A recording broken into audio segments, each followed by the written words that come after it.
پناہ مانگتا ہوں میں اللہ کی شیطان مردود سے۔ شروع اللہ کے نام سے جو بڑا مہربان نہایت رحم والا ہے۔ قرآن ٹاپکس پہ تنویر کاظمی، سبق نمبر 238، جانوروں کی قربانی، جانوروں کو ذبح کرنا، اردو آڈیو۔ سورہ البقرہ نمبر 2، آیت نمبر 67 سے 73۔ جب موسیٰ نے اپنی قوم کے لوگوں سے کہا کہ اللہ تم کو حکم دیتا ہے کہ ایک بیل ذبح کرو، وہ بولے کیا تم ہم سے ہنسی کرتے ہو؟ موسیٰ نے کہا کہ میں اللہ کی پناہ مانگتا ہوں کہ میں نادان بنوں۔ انہوں نے کہا کہ اپنے پروردگار سے التجا کیجئے کہ وہ ہمیں یہ بتائے کہ بیل کس طرح کا ہو۔ موسیٰ نے کہا پروردگار فرماتا ہے کہ وہ بیل نہ تو بوڑھا ہو نہ بچڑا، بلکہ ان کے درمیان یعنی جوان ہو، جیسا تم کو حکم دیا گیا ہے اس کا ویسا کرو۔ انہوں نے کہا اپنے پروردگار سے درخواست کیجئے کہ ہم کو یہ بھی بتا دے کہ اس کا رنگ کیسا ہو۔ موسیٰ نے کہا پروردگار فرماتا ہے کہ اس کا رنگ گہرا زرد ہو کہ دیکھنے والوں کے دل کو خوش کر دیتا ہو۔ انہوں نے کہا اب کے پروردگار سے پھر درخواست کیجئے کہ ہم کو بتا دے کہ وہ اور کس کس طرح کا ہو، کیونکہ بہت سے بیل ہمیں ایک دوسرے کے مشابہ معلوم ہوتے ہیں، اور اللہ نے چاہا تو ہمیں ٹھیک بات معلوم ہو جائے گی۔ موسیٰ نے کہا کہ اللہ فرماتا ہے کہ وہ بیل کام میں لگا ہوا نہ ہو، نہ تو زمین جوتتا ہو اور نہ کھیتی کو پانی دیتا ہو، بے عیب ہو، اس میں کسی طرح کا داغ نہ ہو۔ کہنے لگے اب تم نے سب باتیں درست بتا دیں۔ غرض بڑی مشکل سے انہوں نے اس بیل کو ذبح کیا، جبکہ وہ ایسا کرنے والے لگتے نہ تھے۔ جب تم نے ایک شخص کو قتل کیا تو اس میں باہم جھگڑنے لگے، حالانکہ جو بات تم چھپا رہے تھے اللہ اس کو ظاہر کرنے والا تھا۔ چنانچہ ہم نے کہا کہ اس بیل کا کوئی سا ٹکڑا مقتول کو مارو، اس طرح اللہ مردوں کو زندہ کرتا ہے اور تم کو اپنی قدرت کی نشانی دکھاتا ہے تاکہ تم سمجھو۔ سورہ البقرہ نمبر 2، آیت نمبر 196۔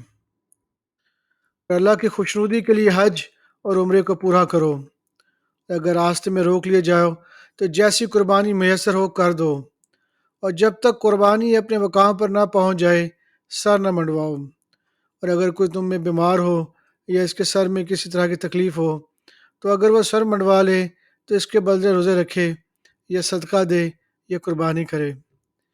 پھر جب تکلیف دور ہو کر تم مطمئن ہو جاؤ تو جو تم میں حج کے وقت تک عمرے سے فائدہ اٹھانا چاہے وہ جیسی قربانی میسر ہو کرے، اور جس کو قربانی نہ ملے وہ 3 روزے ایام حج میں رکھے اور ساتھ جب واپس ہو، یہ پورے 10 دن ہوئے۔ یہ حکم اس شخص کے لیے ہے جس کے اہل و عیال مکے میں نہ رہتے ہوں، اور اللہ سے ڈرتے رہو اور جان رکھو کہ اللہ سخت عذاب دینے والا ہے۔ سورہ المائدہ نمبر 5، آیت نمبر 2 سے 4۔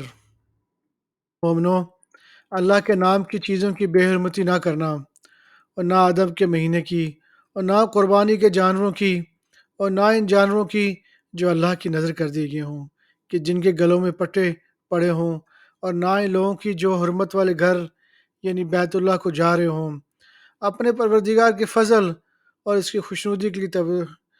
کی خوشنودی کے طلبگار بنے ہوئے، اور جب احرام اتار دو تو پھر اختیار ہے کہ شکار کرو۔ جو کچھ لوگوں کی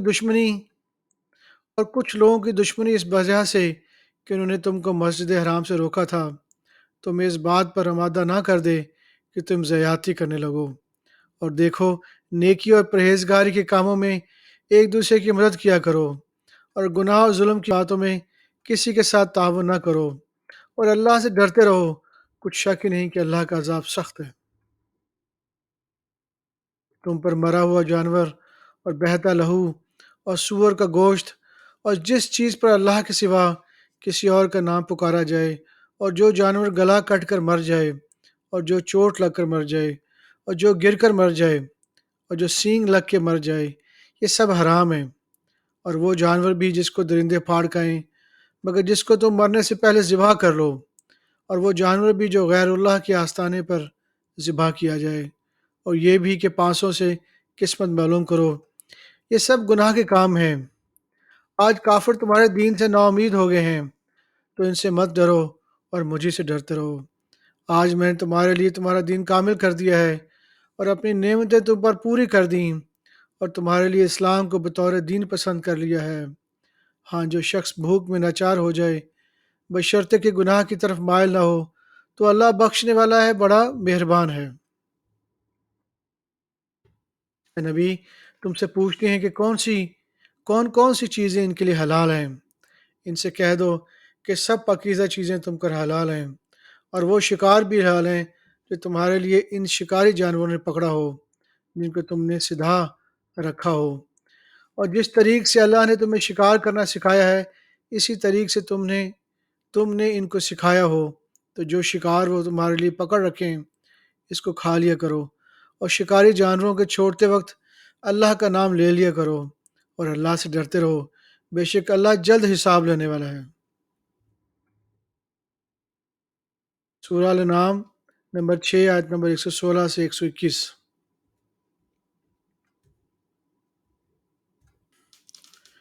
اور اکثر لوگ جو زمین پر آباد ہیں گمراہ ہیں، اگر تم ان کا کہا مان لو گے تو وہ تمہیں اللہ کا راستہ بھلا دیں گے، یہ محض گمان کے پیچھے چلتے اور نرے اٹکل کے تیر چلاتے ہیں۔ تمہارا پروردگار ان لوگوں کو خوب جانتا ہے جو اس کے راستے سے بھٹکے ہوئے ہیں، اور ان سے بھی خوب واقف ہے جو راستے پر چل رہے ہیں۔ جس چیز پر ذبح کے وقت اللہ کا نام نہ لیا جائے جس چیز پر ذبح کے وقت اللہ کا نام لیا جائے، اگر تم اس کی آیتوں پر ایمان رکھتے ہو تو اسے کھا لیا کرو۔ اور یہ سبب کیا ہے کہ جس چیز پر اللہ کا نام لیا جائے تم اسے نہ کھاؤ، حالانکہ جو چیزیں اسے تمہارے لیے حرام ٹھہرا دی ہیں وہ ایک ایک کر کے بیان کر دی ہیں۔ بے شک ان کو نہیں کھانا چاہیے مگر اس صورت میں کہ ان کے کھانے کے لیے ناچار ہو جاؤ، اور بہت سے لوگ بے سمجھے بوجھے اپنے نفس کی خواہشوں سے لوگوں کو بہکا رہے ہیں۔ کچھ شک ہی نہیں کہ ایسے لوگوں کو جو اللہ کی مقرر کی ہوئی حد سے باہر نکل جاتے ہیں تمہارا پروردگار خوب جانتا ہے۔ اور ظاہری اور پوشیدہ ہر طرح کا گناہ ترک کر دو، جو لوگ گناہ کرتے ہیں وہ عنقریب اپنے کیے کی سزا پائیں گے۔ جس چیز پر اللہ کا نام نہ لیا جائے اسے مت کھاؤ کہ اس کا کھانا گناہ ہے، اور شیطان لوگ اپنے رفیقوں کے دلوں میں یہ بات ڈالتے ہیں کہ تم سے جھگڑا کریں، اور اگر تم لوگ ان کے کہنے پر چلو تو بے شک تم بھی مشرک ہوئے۔ سورہ الانعام نمبر 6 آیت نمبر 137 سے 140۔ اسی طرح بہت سے مشرکوں کو ان کے شریکوں یعنی شیطانوں نے ان کے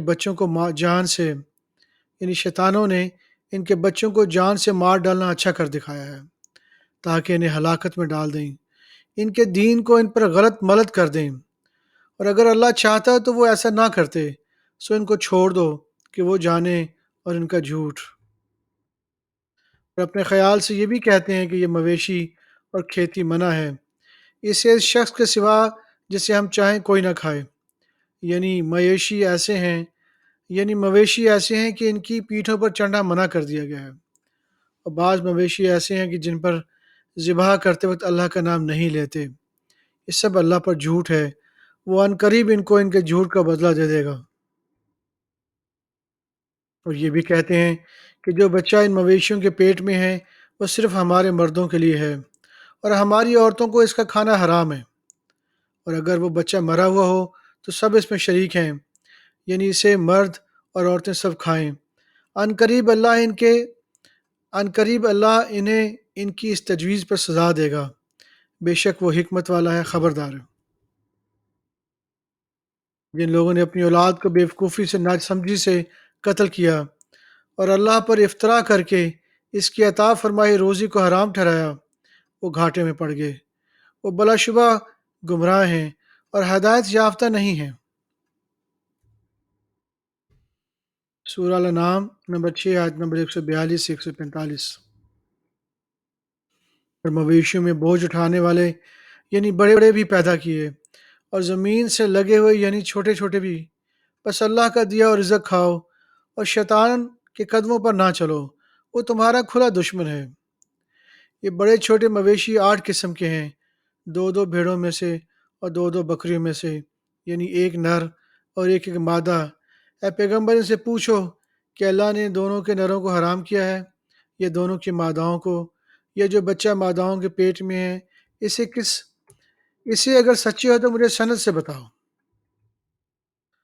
اور دو دو اونٹوں میں سے اور دو دو گایوں میں سے ان کے بارے میں بھی ان سے پوچھو کہ اللہ نے دونوں کے نروں کو حرام کیا ہے یا دونوں کی ماداؤں کو، یا جو بچہ ماداؤں کے پیٹ میں ہے اس کو۔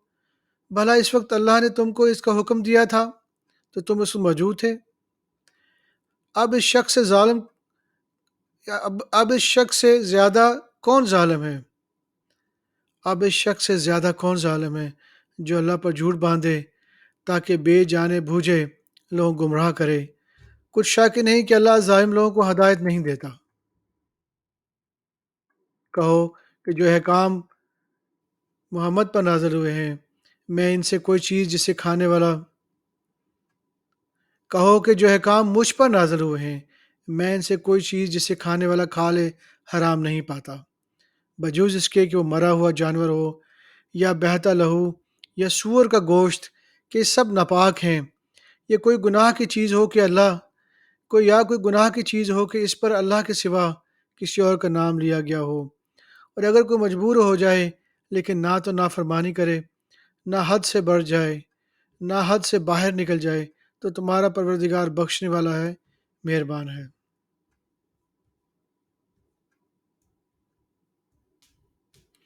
النحل سورہ نمبر 16، آیت نمبر 114 سے 116۔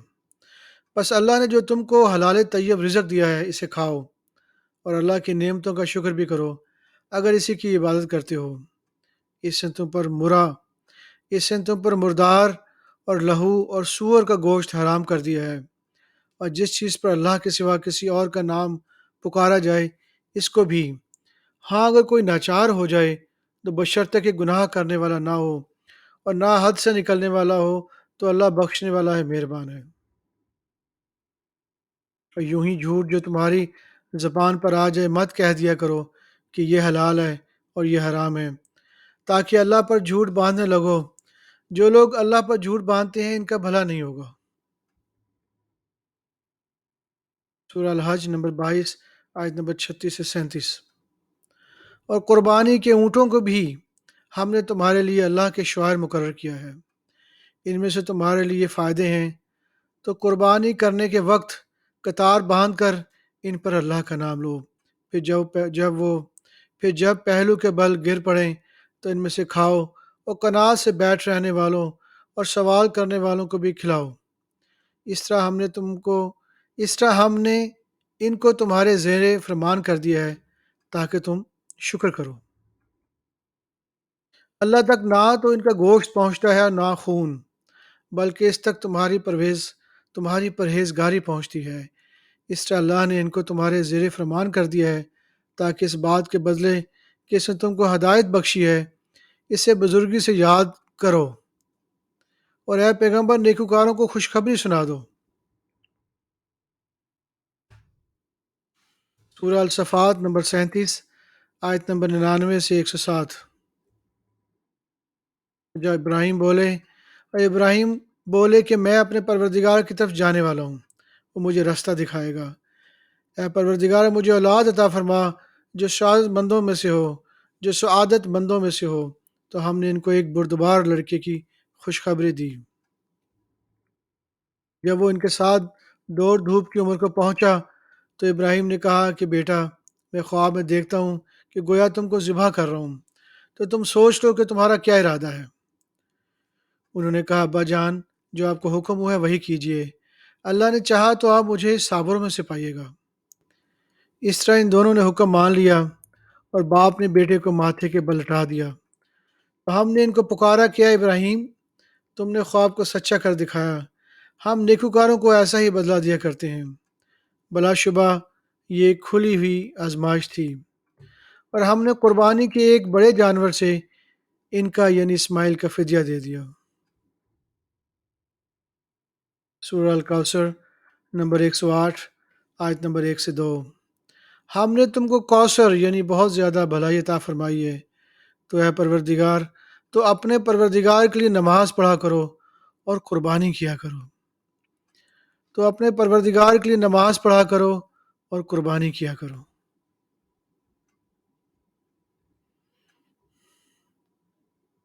صدق اللہ العظیم.